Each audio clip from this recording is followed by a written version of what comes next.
Let's talk about the most intense section of the front line of Russian-Ukrainian war, the city of Pokrovsk and its agglomeration, its surrounding areas. So today I'll be trying to stay calm and be with no emotions, even though the situation there remains really hard, and approximately this is the hottest point across the whole battlefield line.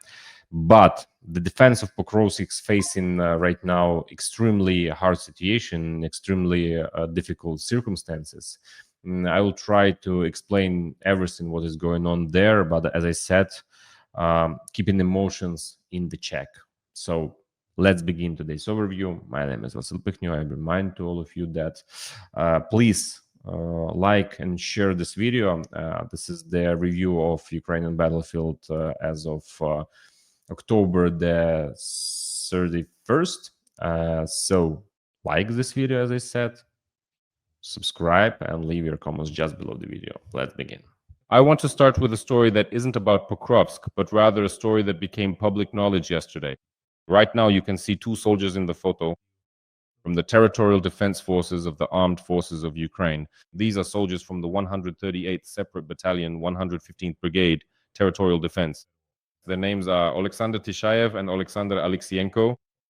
These two men spent 165 days continuously conducting surveillance and reconnaissance, fortifying positions, and building up engineering barriers under constant attacks from enemy drones and artillery while stationed at positions in the Zaporizhzhia region. Not 5 months, but without leaving even once. They received these positions and made it out alive. They were nominated for state awards. The 115th Territorial Defense Brigade is proud of these fighters. They didn't write posts, and obviously they're not public figures. Now, these stories need to be told, and of course, this is not normal. When people stay at their positions for 165 days, that's even more than 5 months. It's 5.5 months. But the world probably wouldn't have even heard about them if they hadn't made it out alive and well. Now they're recovering and have been nominated for state awards. Of course, this is not a normal story, but it is what it is. And these people are absolute heroes who deserve to be recognized once again. Alexander Tishayev and Alexander Alexienko, 138th Separate Battalion, 115th Brigade, Territorial Defense, Zaporizhzhia direction. I start with this just to help understand all these complexities. These people, you see, unlike many of us, truly know the cost of the actions taking place at the front. The price of these actions is human lives, which are in extremely difficult circumstances, in very harsh conditions. Therefore, when discussing the situation in Pokrovsk, many people are now starting to talk about it from the perspective of the most dangerous area of Pokrovsk and the conditions our soldiers are facing there. We're talking about the southeast of Pokrovsk because here it is clear. And frankly, it's obvious that our units are cut off from any reliable logistics. This concerns Novopavlivka, Suky Yar, and Olisivka. Bloggers are writing about this, and so are the military after all. Of course, the only thing known about the situation is how and when to deploy troops. But no one is saying anything specifically about deploying from this location, whether to deploy from Pokrovsk or Minohrad. Fighting is ongoing there now, and there are very active clashes taking place. Here, Commander-in-Chief Alexander Syrsky is currently working in this direction, receiving reports directly from the front. He is very strict. Syrsky says that for every false report, he will dismiss people, even up to removal from their positions. Obviously, this is a veiled reference to certain brigades that failed our defense in the Pokrovsk direction. I've heard from many soldiers the idea that this is specifically about one brigade, whose number we won't mention. But right now, the situation, especially in this pocket at the bottom of the Pokrovsk direction, is extremely difficult. And in fact, this is what is meant by the bottom. It's precisely this pocket that's being referred to. Here, it's not just a logistics problem, so to speak. Right now, it's simply impossible to withdraw or carry out other maneuvers. These positions need to be deblockaded in order to continue holding the defense or to try to clear the enemy out. These are the areas where they are breaking through, both in Pokrovsk and in Myrnorad and elsewhere. In particular, the enemy is now advancing into these very areas. Their presence has been recorded in the settlement of Ri. Their presence has also been recorded in the settlement of Nativka, which is north of the areas I mentioned that are currently the most critical for our defense. These are Novopavlivka, Suky Yar, and Talisivka. Here in the area of Hanativka, the Jaegers of the 68th Jaeger Brigade are destroying the enemy near the Shershny Dobusha area. The houses where the enemy managed to infiltrate and concentrate their reserves are now being targeted by drones, artillery, and all available means, destroying the enemy. It is absolutely clear that right now, over there, the resistance continues. Overall, in the Pokrovsk agglomeration, the situation is being saved, so to speak, in real time. At the same time, the enemy is trying to break through to the rear of our units, attempting to continue creating chaos in our defense. I have seen figures, according to what our soldiers claim, that about 40 units, different units, 40 in total, about 40 units of the Russian Ministry of Defense are taking part in this operation in the city of Pokrovsk and its surrounding. These are units of the Ministry of Defense and Special Forces, in particular, groups from the main intelligence directorate of the Russian Federation, who are precisely the ones putting pressure on our units here. The enemy is trying to break through from Ro and Hanativka, as well as from the Sobachivka area towards the settlement of Rivne. There, they were observed in Rivne, but so far without any significant presence. First and foremost, the Russians are trying to break through to this highway between Pokrovsky and Myrnohrad. Their goal is to cut it off and set up their own checkpoints, and to make logistics as difficult as possible, if not eliminate the possibility altogether for all our units. At the moment, there is no talk of encircling the entire agglomeration. The most problematic area is exclusively this bottom part, Chunishina, Suki Yar, Lisivka, Novopavlivka. It is this area that is currently the main focus, particularly in terms of, let's say, information battles. Serhiy Flesh is a well-known expert in the field of military technology. Although he is not directly a tactician or strategist, he describes the situation in Pokrovsk as follows. Let's read his post. The story with Pokrovsk has been going on for quite some time. The Russians, based on their experience in Bakhmut and other cities, know that street fighting against the armed forces of Ukraine is drawn out and comes with heavy losses. That's why they decided to encircle the Pokrovsk agglomeration, since we were unable to prevent it. One must take responsibility and have the courage to make unpopular decisions. I believe that nothing is more valuable to us than our people. Only the higher command, who sees the whole picture, knows what and when to decide. For those who don't understand the message, don't waste the guys' lives for the sake of politics or public opinion. I absolutely agree with Serhiy regarding the point that under no circumstances should anything be recommended to the command. They understand and know the situation much better. But for the third time today, I will repeat myself. The biggest question arises. This is the bottom line of the Pokrovsk-Myrnohrad salient.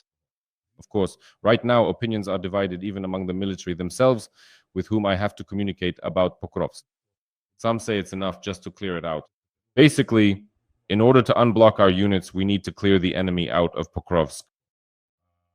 And if we clear the enemy out of Pokrovsk, then the question arises, why not continue to hold the defense? There are also those who insist that the units need to be withdrawn. I don't belong to either group because I don't have the full picture, as I said, so I'll be somewhat reserved in my opinion. Even though I communicate with the units, the information I receive still doesn't allow me to form a complete overall picture. I only have a rough idea of what the enemy is doing, where, and how they're trying to break through. That's why today I'll say this. I'm taking a kind of emotional pause from active coverage. Let's allow the clearing operations, in particular those being carried out by the command in the Pokrovsk direction under the leadership of the commander-in-chief, to take place. Every voice matters. Join our community, support independent journalism and help us bring you the truth from Ukraine. Become a member of Ukraine Today. Join us now. And then we'll see based on the results. Most of all, I'm telling you, and I know these units that are there in the south, the danger and caution arise not only from this, however, but also in the northern sector, in the area of the so-called Dobropillia section of the front. There have even been successes there recently. Here on the deep state map, we can observe how Ukrainian units have advanced in the area of Novyi Shakhovy. This is the elimination of the second pocket that was formed here by the enemy, or more precisely, against the enemy by our troops. Now, in fact, the second pocket is ceasing to exist. Even so, the Russians continue to press forward despite the liberation of all those settlements that have recently been recorded. Kucherev Yar, in particular, in the area of Suketsky, but not here. This is south of Suketsky. Here is Suketske and Suvorova Zatashok. That's the name of the settlement. Now, it's not Suvorova Zatashok. There are successes here, undeniable successes of our troops, but at the same time, the defense forces are repelling significant mechanized assaults, which, in fact, hit Shakov and Volodymyrivka every 3 days. Every 3 days, mechanized enemy columns attack these areas. Mostly the armor they use to attack here burns, but you can see that there are minor advances by the enemy, and on the deep state map you can see that armor is burning, infantry is burning along with the armor, and it seems that some are being taken prisoner as well.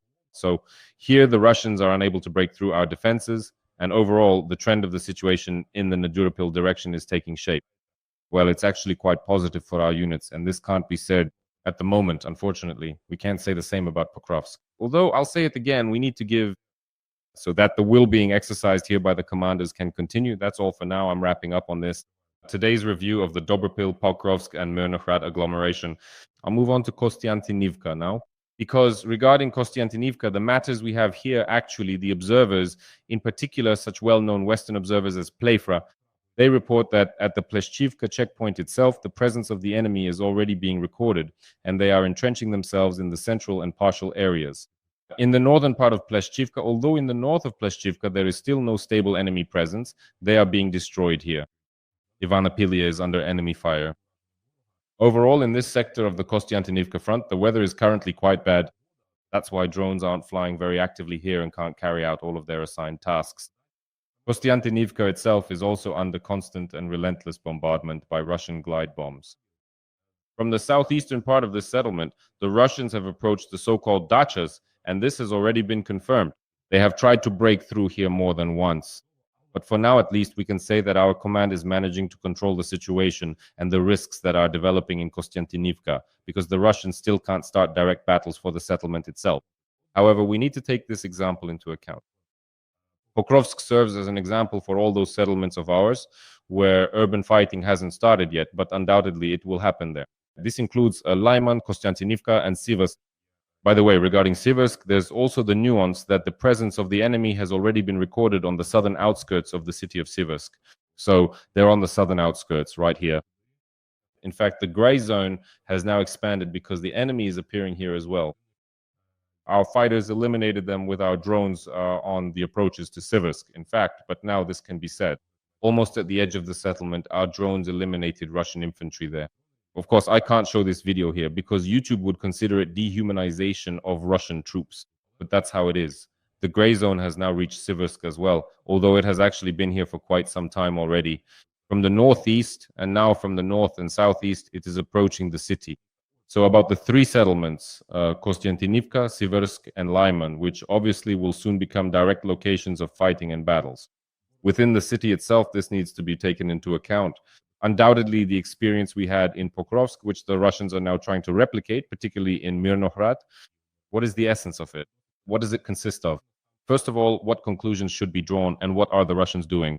By the way, Sirsky himself writes about this in his post, noting that in some places the Russians do not engage in combat with our servicemen.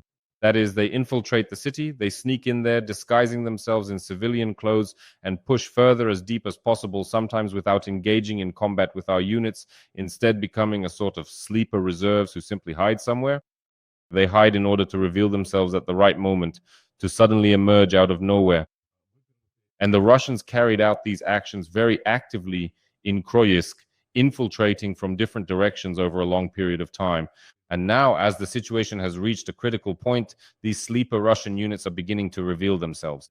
Pilot points are appearing in exactly the same way as a result of, in some places, the Russians are simply pushing forward relentlessly without stopping, moving covertly in a sleeper fashion, even passing right through all of Pokrovsk in transit.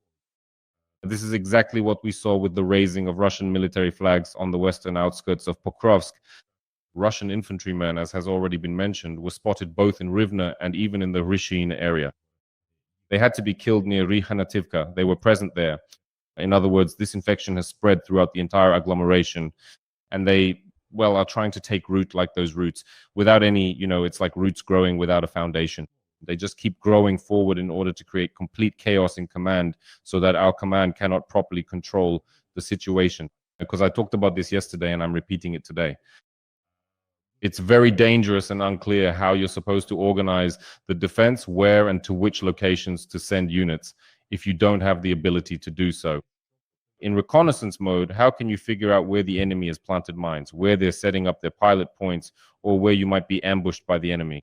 They are already carrying out such ambushes in the Pokrovsk-Mirnorad agglomeration in quite significant numbers accordingly. This tactic needs to be taken into account as the Russians will now be using it. In other words, they are not launching large-scale combined arms operations to encircle the city using heavy equipment, nor are they making those huge pincers. Instead, they spread out with infantry, embed themselves, infiltrate, and create chaos in the defense. It is quite likely that the enemy could implement this kind of behavior scenario in Lyman, Siversk, and Kostiantynivka. This experience is undeniable. I am confident that our military will take it into account and try to counteract it. The main thing is that there is no lying in the reports, because unfortunately there is a lot of that now in Pokrovsk. Neonaga lost 2G. Because of what happened at the positions of one brigade, all of this led to the current situation. Because the positions existed on paper, but in reality the enemy was already at those positions and much deeper. And this led to the prolonged consequences that we are now observing in Pokrovsk. So on this note, I will end today's review. Thank you, friends, for your attention. Take care of yourselves. All the best, and see you next time. Goodbye.